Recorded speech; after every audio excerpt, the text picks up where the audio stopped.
आदाब नाजरीन, देख रहे हैं आप स्पेशल रिपोर्ट सनम के साथ हालात और वाक़ात पे हमारी पहली नज़र। लेकिन आज शुरुआत हिंदुस्तान से। ये हिंदुस्तान है जहां मस्जिद, मंदिर, गुरुद्वारा तीनों में एक वक्त पे जश्न भी हो सकता है। और ये हिंदुस्तान है जहां आज की तारीख में एक तरफ नवरात्रा है, दूसरी तरफ आज बैसाखी है और तीसरी तरफ आज से रमज़ान का मुक़द्दस महीना भी शुरू होने जा रहा है। ये हिंदुस्तान की गंगा जमनी तहज़ीब, और इसी तहज़ीब में गुरुद्वारे से लेके मस्जिद और मंदिर हर जगह से पूजा पाठ, अब इबादत और गुरबानी वगैरह जो कुछ भी मजहबी तरीक़ाकार है उससे इबादत की जाती है। और आज अगर कहें तो आज नवरात्रा के 9 दिन जो मामला है वो भी है, और उसके साथ साथ बैसाखी है। कश्मीर में नवरात्रा के हवाले से मुस्लिम हिंदू बरादरी की बड़ी आबादी नहीं है, तो नवरात्रा के त्यौहार में ज़्यादा जोश खरोश कश्मीर में नहीं होता है। लेकिन बैसाखी का और रमज़ान का ये दो मामला थे जहाँ जोश व खरोश बहुत देखने को मिलता है। और बैसाखी के हवाले से माजी की प्रैक्टिस, माजी की रिवायत यही रही है कि एक तो गुरुद्वारों में पूजा पाठ होती थी, शब्द कीर्तन होता था, लंगर लगा करता था, और उसके साथ साथ फिर बागों में खुशहाली, रौनक, सब कुछ दिखाई देती थी। लेकिन आज कोविड, और इस कोविड ने सबके पाए ओस फेर दिया है, पानी फेर दिया है। लेकिन फिर भी गुरुद्वारों में रौनक रही। आज गुरुद्वारों में सुबह सुबह ही सिख बरादरी के लोग गुरुद्वारा पहुंच रहे थे, शब्द कीर्तन भी हो रहा था, लंगर भी हो रहा था। लेकिन सभी एहतियात, सभी ख्याल रखे गए थे। और सिख फिरके के लोगों ने एक बार फिर आज ये साबित कर दिया कि कहीं न कहीं इंसानियत का दर्स दिया जा सकता है। और आज इंसानियत का दर्स देते हुए गुरुद्वारों में बाज़ाब्ता तौर पे जहां आने वाले को मास्क भी दिया जाता था जिसके पास नहीं था, जहां आने वाले को सैनिटाइजर से हाथ भी धुलाए जाते थे, वहीं अंदर भी फिजिकल डिस्टेंसिंग का अच्छा खासा ख्याल रखा जाता था। श्रीनगर के छठी पातशाही गुरुद्वारे की भी सूरत हाल वही थी जो बाकी वादी के दूसरे गुरुद्वारों की थी। यहाँ लोगों का, सिख बरादरी की फिरके से ताल्लुक़ रखने वाले लोगों का एक अच्छा खासा तांता बंधा हुआ था। सुबह सुबह यहाँ आ रहे थे, पूजा पाठ, शब्द कीर्तन हो रही थी, और शब्द कीर्तन के साथ साथ यहाँ भाईचारे का दर्स भी दिया जा रहा था। और भाईचारे का दर्स बाहर साफ नजर आ रहा था। सिख बरादरी अंदर गुरुद्वारे के पूजा कर रही थी, शब्द कीर्तन होते, बाहर मुस्लिम बरादरी के लोग उन्हें मुबारकबाद दे रहे थे। और ये श्रीनगर की छठी पातशाही गुरुद्वारा काठी दरवाज़ा में हो रहा था, ये श्रीनगर के बागात के गुरुद्वारे में हो रहा था, ये श्रीनगर के दूसरे गुरुद्वारे में होता। सूरत हाल अंदर क्या थी, बाहर क्या थी, इरफान फाजिल देख रहे थे। जानना चाहेंगे, आज वैसाखी के पर्व भी है और दूसरी साइड से कोविड भी चल रहा है, कैसे मेंटेन किया जा रहा है इस फंक्शन? देखिए जी, हमारी तो कोशिश है वो पूरी है कि एसओपी जो है वो मेंटेन किया जाए, लेकिन लोगों के जज्बातों को ध्यान में रखते हुए तो जो खालसा साजना दिवस, बैसाखी का दिवस जो है वो भी पूरी श्रद्धा के साथ हम मना रहे हैं। सरकार की तरफ से बात करें, एडमिनिस्ट्रेशन के इंतजामात वगैरह क्या मुकम्मल तौर पर सही है? हाँ जी, एडमिनिस्ट्रेशन ने हमारा पूरा तावन दिया हमें, और हर जो फैकल्टी है एडमिनिस्ट्रेशन की तरफ से, मेडिकल, म्यूनसिपलिटी या जो भी और चीज़ें थी, इलेक्ट्रिसिटी, वो पूरा उन्होंने इसका ख्याल रखा है। हर साल हम देखते हैं कि अच्छा खासा चहल पहल जो है वो दिखाई देती है। इस बारी क्या कुछ प्रार्थनाएं मांगी जा रही है, क्या दुआएं मांगी जा रही है? सबसे पहली प्रार्थना तो ये मांगी जा रही है कि जो वबा से हम गुजर रहे हैं, कोविड-19, उससे दुनिया को निजात मिल जाए। यही हम आज अरदास करेंगे अंदर भी, और ऊपर वाले के सामने यही अरदास करेंगे कि उससे निजात मिले हमें। ओवरऑल देखेंगे तो कश्मीर जो है भाईचारे की मिसाल है, तो इस पर्व पर आपको लग रहा है कि हर एक तबके से लोग आपके साथ शमूलियत कर रहे हैं और भाईचारे और प्यार मोहब्बत की दुआएं? बिल्कुल, डेरा मस्जिद सोई, पूजा और निवाज होई, मानस सब एक पे अनेक को परमाओ है। मानस की जात तो सब एक है, तो पूरा जितने भी यहाँ के लोग हैं वहाँ से हमें ग्रीटिंग्स मिल रही हैं, गुड विशेस मिल रही हैं, और मुझे लग रहा है ये जो त्यौहार हम मना रहे हैं सब मिल के मना रहे हैं। ये श्रीनगर की सूरत हाल, और श्रीनगर के गुरुद्वारे से लेके बारामूला के गुरुद्वारा तक जहां पे भी आज नजर जारी थी, एक वो पुर असर माहौल देखने को मिल रहा था। और सिख बरादरी के लोग जिस तरह भाईचारे की मिसाल दोबारा कायम करे थे, करते आ रहे हैं, आज भी कायम करे थे और पूरा ख्याल रखे हुए थे।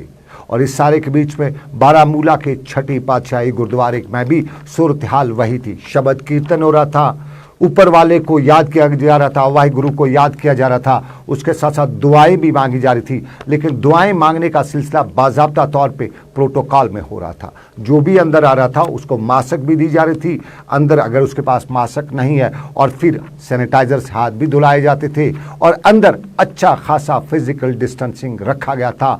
और ये भी दुआ ऊपर वाले से की जा रही थी, वाहिगुरु से दुआ की जा रही थी कि ये बीमारी जो है इससे निजात मिले, और आपस में जम्मू कश्मीर में जो इस वक्त परेशानियां हैं उससे निजात मिले। बारामूला की ये झलक। बैसाखी का दिन है, ये खालसा पंथ के a kind of you can say birth, हम इसे ऐसे माना जाते हैं कि साजना दिवस है खालसा पंथ का। और बाकी रही एसओपी की बात, तो यहाँ पे फॉलो की जा रही है। आप देख सकते हैं सबने मास्क लगाए हैं, लंगर हॉल में भी विद प्रॉपर सैनिटाइजेशन ये मतलब सारा कुछ किया जा रहा है, सारा प्रोसीजर जो भी है लंगर देने का, सबने ग्लव्स लगाए हैं जो दे रहे हैं, सैनिटाइजर्स आते हैं। गेट पे आप देख सकते हैं वहाँ पे भी लोग हैं खड़े कि जो लोग आ रहे हैं उनको सैनिटाइजर से उनके हाथ साफ कर रहे हैं विद मास्क। यहाँ पे कोई ऐसा नहीं है जिसने मास्क नहीं लगाया है। एसओपीज अच्छी तरीके से फॉलो की जा रही हैं। और क्या आपको लगता है इस बार जो है कोविड-19 पैंडेमिक की वजह से बहुत ही कम तादाद में यहाँ पे लोग आए? नहीं, ऐसा नहीं है, बट कुछ लोग असली में एग्जाम्स के लिए भी बाहर हैं, बाहर वाली यूनिवर्सिटीज़ में हैं, इसलिए नहीं आ रहे हैं। हाँ, कुछ लोगों ने ऐसा किया, मतलब कुछ बोल रहे होंगे कि कोरोना है, पैंडेमिक की वजह से वो नहीं आ रहे होंगे। कोरोना की वजह से असर पड़ा है? हाँ, थोड़ा सा पड़ा, इतना नहीं, बट हाँ थोड़ा सा पड़े। चलिए, बैसाखी और उसके साथ साथ माह रमज़ान की शुरुआत आज से होने जा रही है, और उसके साथ साथ नवरात्रा का त्यौहार, मुक़द्दस त्यौहार। और रमज़ानुल मुक़द्दस महीने के हवाले से आपको बताते चले कि तैयारियां सरकारी सतह पे भी हैं, गैर सरकारी सतह पे भी। यानी आज रात को जो पहली शुरुआत होने जा रही है, पहले रमज़ान की शुरुआत होने जा रही है, उस हवाले से तैयारियां, और तैयारियों में आम तौर पे इन हालात में कश्मीरी खान पान का इंतज़ाम करते हैं। तो ज़ाब जाहिर है खान पान हो तो बाज़ार जाना है, और ख़रीदारी अच्छी खासी होनी है। ख़ास तौर पे गोश्त की ख़रीदारी इस हवाले से अच्छी खासी होती है। लेकिन गोश्त के हवाले से आपको नाज़रीन याद दिलाना चाहेंगे, पिछले दिनों जम्मू म्यूनसिपल कॉरपोरेशन ने जम्मू में एक हुक्मनामा जारी किया था, और उस हुक्मनामे में जम्मू में गोश्त की फ़रोख्त पर पाबंदी आयद कर दी थी। लेकिन अवाम की तरफ से ज़बरदस्त दबाव हुआ, उसका शदीद तनकीद का निशाना बनाया गया, और जम्मू म्यूनसिपल कॉरपोरेशन ने रात देर गई एक और हुक्मनामा जारी किया है, जिसमें जम्मू के 6 मुकामात पर फ़िलहाल गोश्त को बेचने की इजाज़त दी गई है। रमज़ानुल मुक़द्दस का महीना और मुक़द्दस महीने के हवाले से लोगों में गम गुस्सा भी पाया जा रहा था गोश्त की नायाबी को लेकर जम्मू में। ताहम जम्मू म्यूनसिपल कॉरपोरेशन अवामी दबाव और तनकीद को बर्दाश्त न करते हुए आखिरकार सरखम कर ही गई, और कुछ मुकामात, 6 मुकामात पर गोश्त की शुरुआत कर दी। लेकिन कश्मीर में सूरत हाल क्या है? कोविड का सबसे बड़ा ख़तरा है, और ये सिर्फ कश्मीर में नहीं दुनिया भर में है। तादाद मुल्क भर में अब 1.5 लाख से ऊपर हो चुकी है। कश्मीर वादी में भी सूरत हाल वही है, जम्मू की भी तादाद वही है, और जम्मू कल पहली बार इस कोविड की तारीख में कश्मीर से आगे निकला। ये पहली बार ऐसा हुआ है, जम्मू में जो कोविड पॉजिटिव की तादाद थी वो कश्मीर से ज़्यादा, लेकिन कश्मीर में कम नहीं हुई है। श्रीनगर सर फहरिस्त है, बारामूला हो, बडगाम हो, अनंतनाग हो, शोपियाँ हो, कुलगाम हो, कुपवाड़ा हो, बांडीपोरा हो, हर जगह से पॉजिटिव केसेस की खबरें आ रही हैं। गम गुस्सा ना सही, डर तो ज़रूर है। वो डर और इस डर के बीच में इंतज़ामिया भी पूरी तरह से तैयारियां कर रही है। और आपको नाज़रीन बताते चलें कि कुछ लोग माह मुक़द्दस के हवाले से तरावी नमाज और जुमे की नमाज के हवाले से भी खदशात का इज़हार करे थे, लेकिन श्रीनगर जामिया मस्जिद की इंतज़ामिया ने साफ कर दिया है कि नमाज की इजाज़त होगी, तरावी की इजाज़त होगी, लेकिन ये बाजमात नमाज फिज़िकल डिस्टेंसिंग का पूरा ख्याल रखते हुए, और उसके साथ साथ कोविड के SOPs का ख़ास ख्याल रखते हुए।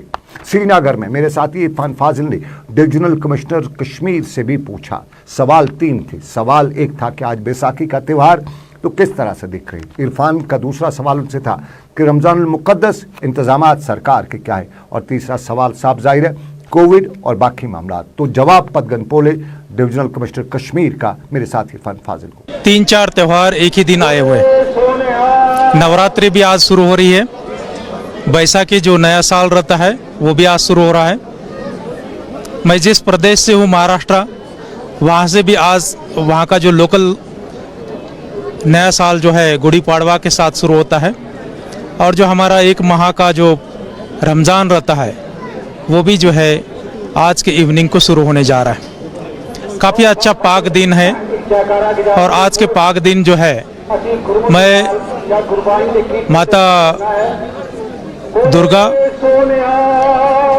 गुरुजी और अलमाइटी अल्लाह, उनको प्रे करता हूं कि वादी कश्मीर में अमन, शांति और तरक्की का दौर बरकरार रहे। जहाँ तक आपने जो स्पेसिफिक क्वेश्चन पूछा कोविड रिलेटेड, डेफिनेटली चिंता की बात है। कोविड की केसेस बढ़ रही है। अकेले श्रीनगर में है 350 से 500 केसेस डेली आ रही है। प्रिकॉशंस ले रहे हैं। हमारा भर जो है अभी टेस्टिंग पर और वैक्सीनेशन पर है। डेली जो है रफली अराउंड 70,000 के करीब लोगों को हम वैक्सीन दे रहे हैं वैली में। एक एक ज़िले में जो है 4,000 से 7,000 तक वैक्सीनेशंस हो रही है पर दिन। आपके ज़रिए से मैं उन सब लोगों को अपील करना चाहूँगा कि जिनकी उम्र 45 से ज़्यादा है, आप जो है कोविड को हमने रोकथाम करने के लिए जैसे मास्क पहनना, सोशल डिस्टेंस रखना, उतना ही कारगर जो है वैक्सीनेशन है। तो आप खुद का आप वैक्सीनेशन करें ताकि खुद सेहतमंद रहे और दूसरों को भी सेहतमंद रखने में मदद करें। आज शाम से रमज़ान मुबारक का महीना भी पाक महीना शुरू हो रहा है। जानना ये चाहेंगे कि क्या इसमें स्पेसिफिक प्रोटोकॉल रहेगा, SOP गाइडलाइंस रहेंगी, खासतौर पर श्राइन्स को लेकर, मस्जिदों को लेकर, and when things are concern with covid, तो किस तरह की गाइडलाइन जो है या अलाउंसेस को लेकर एडमिनिस्ट्रेशन की तरफ से इजाज़त रहेगी कि वो पूरे 5 वक्त और साथ साथ तरावी की जो नमाज अदा करें लोग, उनको मस्जिदों में जाने का मौका मिले? जो भी रिलीजियस इदारे हैं, चाहे वक्फ बोर्ड के हैं या दूसरे हैं, उन सबको कंसर्न डिस्ट्रिक्ट मजिस्ट्रेट ने मीटिंग लेकर के उनको बताया है, इन चीज़ों की अहमियत बताई हुई है। इवन रिलीजियस लीडर, हमारे जो इमाम्स है या स्कॉलर्स है या गुरुद्वारा के जो हमारे महंत लोग रहते हैं, उन्होंने भी अपील की हुई है ताकि जो है कोविड और ना फैले। इवन हम उसमें फ़ाइन का भी इंतज़ाम कर रहे हैं। वक्फ बोर्ड के भी जो एडमिनिस्ट्रेटर्स है उन्होंने भी बुक्स लिए हुए हैं और जो गवर्नमेंट नॉर्म्स है उसके हिसाब से कोई अगर विदाउट मास्क पाया गया है उसको फाइन लगाएंगे। तो एडमिनिस्ट्रेशन की जानिब क्या कुछ ऐसे इकदाम होंगे कि उन्होंने जिस तरीके से पहले कोविड सेंटर्स को स्टार्ट किया था या जितने भी वैक्सीनेशन सेंटर्स यहाँ पर है, टेस्टिंग फैसिलिटी सेंटर्स हैं, इन बिटवीन अगर देखा जाए सिचुएशन अगर बढ़ जाती है, लोग कंफ्यूजन में है, कियोस में है कि डिलेमा है कि शायद लॉकडाउन होगा, ऐसी कोई स्थिति हो सकती है? तो कोविड सिचुएशन जो है तो इवॉल्विंग रहती है। इवॉल्विंग सिचुएशन को एडमिनिस्ट्रेशन असेस करता है और असेसमेंट के हिसाब से जो सूटेबल प्रिकॉशनरी मेजर्स है वो डेफिनेटली लिए जाएंगे।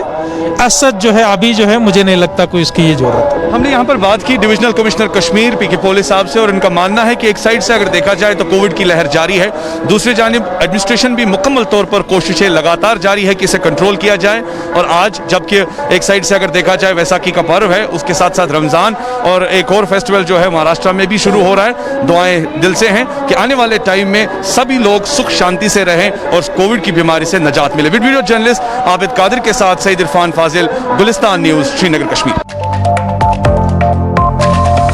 चलिए, ये हालात और वाक़ात मैं आज के मुक़द्दस दिनों के हवाले से और मुक़द्दस दिनों के हवाले से आपको नाज़रीन बताते चलें कि साथ में कोविड भी है और कोविड के दौरान ख्याल अपना ज़रूर रखना है, ख्याल सबका भी रखना है, ख्याल अहलो अयाल का भी रखना है। और पिछले कुछ वक्त से अचानक हार्ट अटैक के केसेस की तादाद भी देखने को मिल रही है। और डिगडोल में भी दौरान शब रात शाम गए एक अमृतसर के रहने वाले ड्राइवर का दिल का दौरा पड़ने से इंतकाल हुआ है।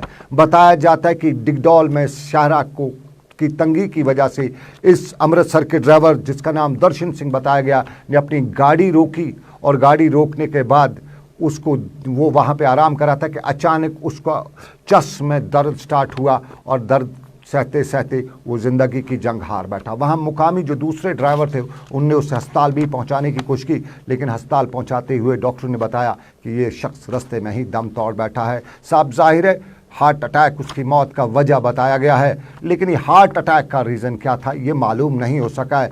कुछ लोग इसको कोविड के साथ जोड़ के देखते हुए बता रहे हैं कि कोविड और हार्ट अटैक का चोली दामन का साथ है, अच्छी खासी रिश्तेदारी भी है और इस रिश्तेदारी में ये किसी का भी सफ़ा छिट कर जाता है। लेकिन आप दूसरे पहलू पर चलते हैं। हंदवाड़ा पुलिस का दावा है कि उन्होंने 5 लोगों को गिरफ्तार किया है, जिनमें 3 ओवरग्राउंड हैं, 2 मिलिटेंट हैं। हंदवाड़ा एसपी ने आज मीडिया से बात करते हुए खुलासा करते हुए बताया कि उन्होंने 3 अपर ग्राउंड्स को, ओवरग्राउंड वर्कर्स को एक नाके के दौरान गिरफ्तार किया, जिनकी शिनाख्त मोहम्मद यासीन रहतर, शौकत अहमद गनाई और गुलाम नबी रहतर साकिन काजियाबाद 12 हंदवाड़ा की हुई है।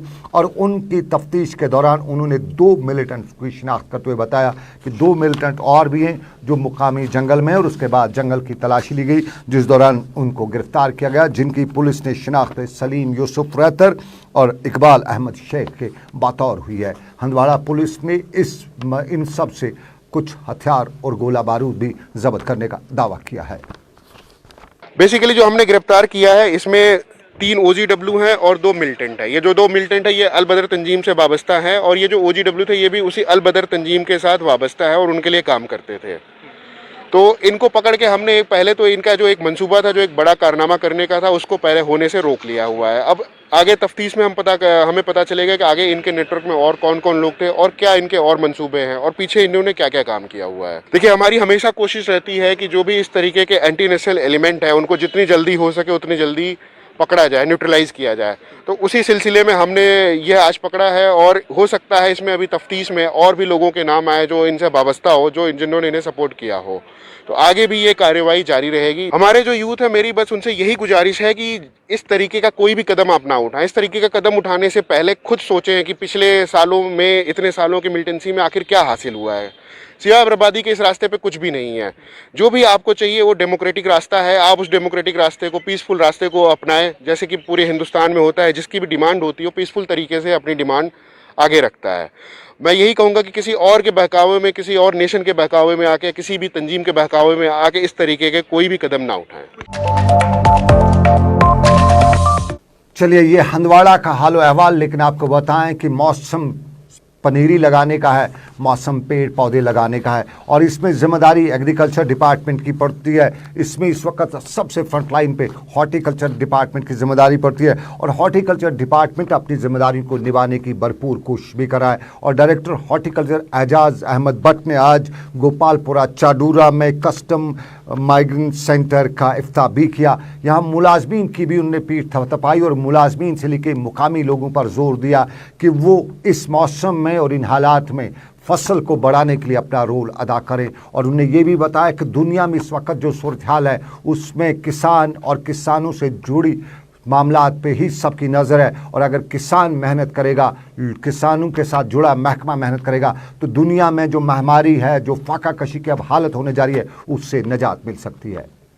यहाँ गोपालपुरा जो नर्सरी है, इस सीज़न में बहुत बढ़िया काम हुआ है। लगभग 50-60 हज़ार के करीब जो है कोलोना रूट स्टॉक यहाँ प्लांट किया गया है। इसके साथ साथ बडवुड का भी अच्छा काम किया है, और जो वालनट में ग्राफ्टिंग है वो भी बढ़िया किस्म की गई है। तो इस सिलसिले में हमने आज यहाँ मुलाजिमों को ऑन स्पॉट एनकरेज किया, हौसला अफजाई की, उनको कैश अवार्ड भी दिया, सर्टिफिकेशन भी की। और यहाँ इस ज़िले में हमारे इस सीज़न में 6 कस्टम हायरिंग सेंटर हमने अप्रूव किए हैं, जिसमें हम सेल्फ हेल्प ग्रुप जो 3 किए हैं उनको हमने 8-8 लाख रुपया सब्सिडी के तौर दी, और इंडिविजुअल को हमने 4-4 लाख सब्सिडी के तौर दी। तो उसमें क्या होता है, अगर कोई मशीनरी शॉप डालेगा जिसमें स्प्रे मोटर होगा, या जो हमारे हॉर्टिकल्चर में डिफरेंट ऑपरेशंस की मशीनरी यूज़ होती है, तो कोई लड़का आ सकता है, अप्लाई कर सकता है। उसको हम 4 लाख इंडिविजुअल को और 8 लाख सेल्फ हेल्प ग्रुप को सपोर्ट करते हैं। वो एक अपना शॉप डाल सकता है, उसमें वो बेच भी सकता है, सर्विस भी रख सकता है। तो इस सीज़न में हमने 6 यूनिट के करीब सैंक्शन किए, और इंशाल्लाह ये जो सिलसिला है आने वाले टाइम में भी ये जारी रहेगा। उधर कुकरनाग में भी आज एग्रीकल्चर डिपार्टमेंट ने एक मेले का इनेकाद किया, जिस दौरान किसानों में पनीरी तकसीम की गई और उसके साथ साथ खरीफ बीज भी तकसीम किए गए। साफ जाहिर है पनीरी और खरीफ बीज इस वक्त किसान की मजबूरी भी है, और किसान के आने वाले वक्त में ये उसको बहुत ज़्यादा फ़ायदेमंद है। और कुकरनाग के मुख्तलिफ इलाकों में आज एग्रीकल्चर महकमे ने इस तरह के मेले लगाकर किसानों को नई सोच, नई दिशा देने की कोशिश भी की। एग्रीकल्चर आज स्टार्ट करान के खरीफ प्रोग्रामस में जिम तीन चाहे मेज़ी पैडी जो भी क्रॉप्स आएंगे उनकी आज स्टार्टिंग हो रही है आज एग्रीकल्चर डिपार्टमेंट की सान वसादस पे फार्मरन यह वनान कि तिमन यम त मुश्किलात सन अफसर पंचायत लेवल पे जोनल लेवल पे SDO लेवल पे तिम हेकन तिम पन मुश्किलात वनिथ तिम हेको हल कर सारे खुद बोड़ सानिस डिस्ट्रिक्टस मं सोन सेक्टोरल हेड चीफ एग्रीकल्चर अफसर अगर कस फार्मर्स कुन किस्म मुश्किलात तिम हेकन सोन चीफ एग्रीकल्चर अफसर अनंतनाग DC ऑफिस मं तिहुंद ऑफिस तिम हेकन तिमन सतन रब्त करिथन। और चलिए नाजरीन, आपको ये और ख़बर से भी बाखबर करते हैं। पिछले दिनों आपको बहुत कुछ झेलना और जमेलना पड़ा होगा। ये झेलना और जमेलना ठीक उस वक्त हुआ जब ट्रांसपोर्ट महकमे के कुछ अहकाम ज़मीनी सतह पे अमलाए जाने लगे, यानी बाहर की रजिस्टर्ड गाड़ियों को यहाँ पे या तो री रजिस्टर्ड करना था या थाने की हवा खिलानी थी। और ये मामला बहुत तेज़ भी हुआ था, इस पर तनकीद भी होना शुरू हुई थी, सवाल भी हुए थे और मामला मुअज़्ज़ज़ अदालत तक भी पहुंचा और अदालत से भी राहत मिली है। अदालत में PIL दाखिल करने वाले वकील से हमने पूछा कि क्या है अब फाइनल स्टेज, इसका क्या आगे होगा, तो जवाब उनका कुछ इस तरह से था। हमने इसको चैलेंज किया हाई कोर्ट के पास, उसमें Zahoor Ahmad Bhatt versus state of government of Jammu and Kashmir और हमारे सीनियर काउंसिल फैसल कादरी साहब, वो इसमें आर्ग्यूइंग काउंसिल है। तो फाइनली हाई कोर्ट ने पहले दिन जब इस केस की सुनवाई हो गई, सुनवाई के दौरान पहले दिन हाई कोर्ट ने इस केस में एडवोकेट जनरल को तलब किया कि एडवोकेट जनरल की मौजूदगी में ये केस सुना जाएगा। एडवोकेट जनरल जो स्टेट का हाईएस्ट एडवोकेट होता है, सरकार का लॉ ऑफिसर। तो फिर 5 तारीख को ये केस लगा था, तो 7 तारीख को इस केस की अगली सुनवाई की डेट लगाई गई, तारीख लगाई गई। 7 तारीख को एडवोकेट जनरल साहब कोर्ट में आ गए, तो उन्होंने सरकार की तरफ से इसमें बहस मुबासा हुआ। फाइनली कोर्ट ने डायरेक्शन दी एडवोकेट जनरल को, सरकार को डायरेक्शन दी कि वो नेक्स्ट हियरिंग तक, यानी जो 15 अप्रैल को है, इस केस में अपना जवाब दें, अपना जो काउंटर एफिडेविट उसको हम बोलते हैं, फिर काउंटर एफिडेविट सबमिट करें कोर्ट के सामने। और कोर्ट ने ये भी बोला इस कोर्ट ने एक ऑर्डर पास किया, डिटेल्ड ऑर्डर, जिसमें ऑब्जर्वेशंस भी लिए गए जी RTO साहब के पास अथॉरिटी नहीं है। वो कोर्ट ऑर्डर में भी लिखा गया है कि RTO साहब के पास अथॉरिटी नहीं है, वो ऐसा कोई ऑर्डर इशू कर सकते हैं। और कोर्ट ने ये भी बोला ये जो ऑर्डर है ये वायलेशन, ऑब्जर्वेशन ली है, violation of section 47 and 50 of motor vehicle act, जो RTO साहब ने जिसको मेंशन किया है ऑर्डर में, वो कोर्ट ने बोला। और कोर्ट ने ये भी बोला है, फाइनली कोर्ट ने इसमें स्टे दिया गया और स्टे में कोई म्याद नहीं लिख कब तक है स्टे, ये गैर महीना स्टे है जब हम देखा जाए, जब ऑर्डर भी पढ़े। और नेक्स्ट हियरिंग डेट जो है वो 15 अप्रैल। तो हम उम्मीद करते हैं उस दिन जो इस केस में जो हमने ग्राउंड्स लिए हैं, इसमें डबल टैक्स जो कॉन्स्टिट्यूशन की वायलेशन है, तो उन बुनियादों पर हम उम्मीद करते हैं कि ये ऑर्डर जो है ये काश हो जाएगा और कोर्ट इसमें कुछ डायरेक्शंस पास करेगा कि फ्यूचर में क्या करना चाहिए। सबसे इंपॉर्टेंट बात जो इसमें, कर्नाटक हाई कोर्ट में ऑलरेडी एक ऑर्डर ऐसा हुआ था, वो कर्नाटक हाई कोर्ट ने काश किया है। वो जजमेंट का जिक्र भी कोर्ट ने इस ऑर्डर में दिया है। एडवोकेट ज़हूर अहमद भट्ट कहीं न कहीं राहत की बात कर रहे हैं और राहत साफ जाहिर मिलनी चाहिए। उम्मीद है अदलिया से ही, अब कश्मीरी को उम्मीद है, लेकिन उम्मीद इकबाल कॉलोनी, नाइक बाग, नटीपोरा, श्रीनगर के लोगों को तो है, लेकिन इंतज़ामिया उन उम्मीदों पर खरा नहीं उतर रही है। अगर इंतज़ामिया उनकी उम्मीदों पर खरा उतरती तो नाइक बाग के ये सूरत हाल बनी नहीं होती। ज़रा गौर से देखिए, इलाके में पानी की निकासी का क्या सूरत हाल है। पानी निकाला जा गया है या निकाला जा सकता है, ड्रेनेज किस तरह से है, मुकामी लोग किस तरह से परेशान हैं, और ये परेशानियों से वो आज के दो चार नहीं है, बहुत पहले से नाइक बाग के लोग बताते आ रहे हैं, बार बार उन्होंने बताया। लेकिन ये कश्मीर है, यहाँ बताने पे कोई सुने तो तब बात बनती, सुनने वाले कान यहाँ शायद बंद रहते हैं, और यही वजह है कि नाइक बाग की ये सूरत हाल हुई है। प्रॉब्लम मेन प्रॉब्लम सड़क हंद जनाब, ये कहीं करान गौर फिक्र, अस गई डिपार्टमेंटन वो ये करो तम वन कल पगह वन कल सोजो इंजीनियर पगह वन मगर करान गौर फिक्रा क्या वन बच्चे स्कूल ग तिमन पे नीर पे तम नख सार योर त्रावन स्कूल कस बेमारदारी मदर ये पेशेंट 5-6 गरस मज यप दक्षिण खोवर तिमन प्रॉब्लम गसा कंसी गाड़ी कंसी गाड़ी कह पकान ये पे पत् लगान लांग बूटस वनकस माय वोत ये जनाब अली ये पे लांग बूट लग वो लडीजन कस हालात गसान ओत लोग अकिस लडीज दब तमिस पे जंग पे एमरजेंसी हस्पताल नीन जनाब सो हालात क्या बच्चे पकान पन बुजुर्ग ये हालात वुचान तुम क्या पे 2 बूट लागन जनाब गो पे घर पे 1 बूट लागन ये पे ब्या बूट लागन हुतान जनाब ये पतिम 5 वरी सफर कर बनोक ड्रेनेज बनोक मगर आउटपुट थोक न क्या यपरी नेर है बस सह थोक मेन प्रॉब्लम ड्रेनेज फुल यह आब पेट मगर ये कर मेहरबानी ये कर आउटपुट ती जनाब बे कर थोड़ा बहुत भर पे यह गई बराबर जनाब। चलिए ये नाइक बाग की बात, लेकिन सोपोर का इलाका छोटा लंदन कभी किताबों में कहानियों में बताया जाता था और सोपोर के छोटा लंदन में आज खुशबू ना सही बदबू जरूर आती है और इस बदबू की वजह साफ जाहिर है कूड़ा करकट से ही आ सकती है, कोई और वजह नहीं है। यहाँ ड्रेनेज तो अलग बात, निकासी की अलग बात, यहाँ पॉलीथीन से लेके दूसरा कूड़ा कचरा कहाँ पे है ये सबके सामने है और इंतजामिया का कोई पुर्जा इसको साफ करे तो क्यों करे, क्योंकि मोदी जी का एक प्रोग्राम है शहरों को साफ करने का और वो प्रोग्राम ज़मीनी सतह पे कितना अमलाया जा रहा है सोपोर से ही मालूम हो जाता है। सोपोर में पानी के मामलात, दूसरे मामलात अपनी जगह पे, लेकिन कूड़ा कचरा, सफाई सुथराई और शानदार खूबसूरत हिंदुस्तान की मिसाल सोपोर से दी जा सकती है, क्योंकि अगर ऐसे ही खूबसूरती हर जगह, इसी सफाई हर जगह होगी तो फिर सबकी बल्ले बल्ले ही है। लगभग 5-7 वरी बनाई षठ तुलियो यह दो अकिस आम इंसान पकुन कहें डी सी साहब ये गए म्यूनसिपलिटी आये ऑफिस गए 5-6 लट हम अना और गाड़ियों मज षठ त्रावान ये ओडी घर वो लट ये त्र दुकान बना दुकान तन खोल कहें तुम वो योकन मज सोरे सोरे षठ वट हवा सोरे वन ब्रुख बना ये बिहन यूत मुश्क कोविड फैल ये गई सफाई तुम वो ये कोता अकिस इंसान बना यप पकुन कहें बार बार लगभग 5 मतलब 7-8 लट एक्शन ही फिलहाल अपने नाज़रीन को बताएं कि अभी का स्पेशल रिपोर्ट यहीं पे ख़त्म हुआ। चाहते हैं समीर वानी मेरे साथ रहे, उनका शुक्रिया, तो आपका भी शुक्रिया। आप रखिए अपना ख्याल। अल्लाह आपका मेरा सबका निगहबान हो। अल्लाह हाफ़िज़।